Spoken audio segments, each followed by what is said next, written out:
의사 커뮤니티에는 병원에 남은 전공의를 참의사라고 조롱하며 어느 병원 누군지 공개하는 글까지 올라왔습니다.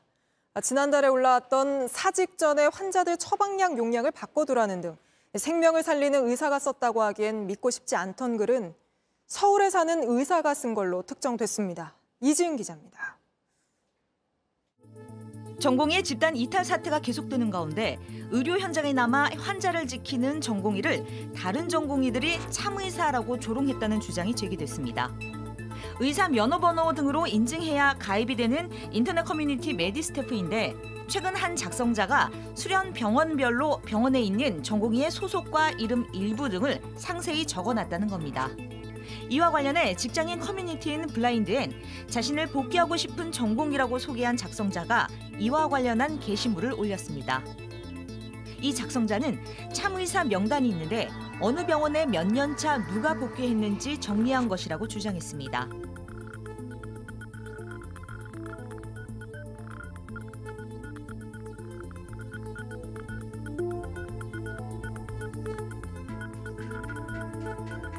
이 작성자는 3개월 면허 정지보다 이 집단이 더 무섭다며 복귀하고 싶은 생각이 들다가도 불이익을 감당할 수 있을까 고민된다고 했습니다. 다만 이 작성자는 자신의 직업 분류를 의사가 아닌 비공개로 처리했습니다.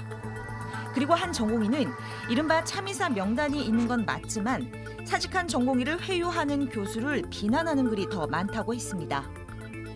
한편 지난달 메디스태프에는 사직 전에 병원 자료를 삭제하라는 글이 올라왔는데 경찰은 최초 작성자가 서울에 사는 의사로 추정된다며 조만간 소환 조사를 할 계획이라고 밝혔습니다.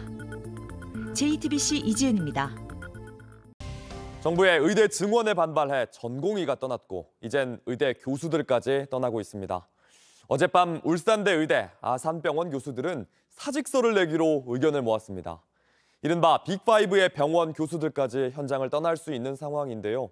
경북대 의대, 가톨릭의대 학장단 교수들도 모두 보직 사퇴하겠다고 했습니다. 사직서 제출, 보직 사퇴, 집단 성명까지. 의대 교수들이 압박 수위를 높이고 있습니다. 박유미 기자입니다. 울산대의대 교수협의회 비대위는 어젯밤 긴급총회에서 사직서를 제출하기로 의견을 모았습니다.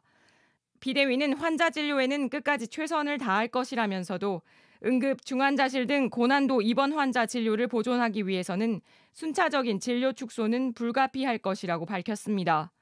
이 같은 결정은 빅5 병원 중 하나인 서울 아산병원과 울산대병원, 강릉 아산병원 교수 등 254명이 참석한 가운데 이뤄졌습니다.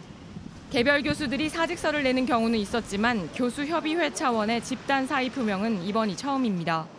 전공의들처럼 당장 현장을 떠나는 건 아니지만 사직서 제출로 입장을 구체화하며 정부를 향한 압박 수위를 높인 겁니다. 경북대의대 학장단 교수들도 일괄 사퇴하겠다는 입장을 밝혔습니다. 입장문에선 대학본부와 총장은 독단적이고 일방적인 입학정원 증언을 제시했다며 의학교육 파행을 더는 묵과할 수 없다고 했습니다. 이에 앞서 가톨릭대의대 학장단도 전원 사퇴서를 냈고 경상국립대의대 교수들도 보직 사직원이나 사직서를 냈습니다.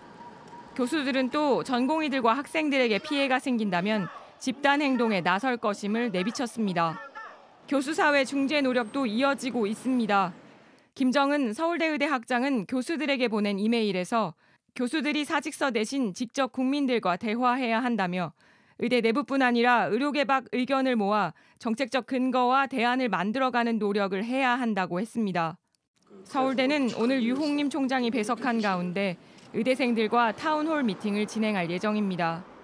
한편 현장에 복귀한 전공의들의 블랙리스트가 있다는 주장이 나온 가운데 어젯밤 인터넷 커뮤니티에는 의사협회의 내부 문서라 주장하는 문건이 공개됐습니다.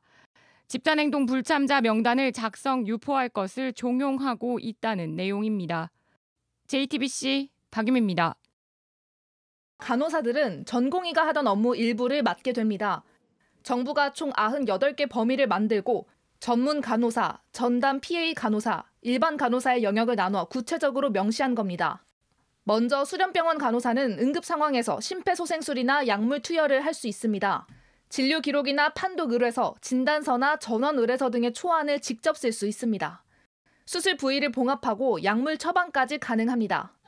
간호협회는 업무 범위가 훨씬 명확해졌다며 환영했습니다. 다만 업무가 크게 늘고 환자를 제대로 처치하지 못할 수 있다는 우려가 나왔습니다. 또 법적 책임은 병원장이 진다고 했지만 정작 의료사고가 났을 때 제대로 보호받을 수 있느냐는 문제도 제기됐습니다.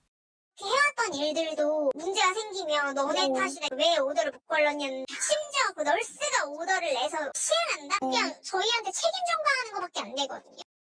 의사협회는 당장 반발했습니다. 제대로 자격도 갖추지 못한 피해에 의한 불법 의료행위가 양성화되면 의료인 면허 범위가 무너지면서 의료 현장은 불법과 저질 의료가 판치는 곳으로 변질될 것입니다.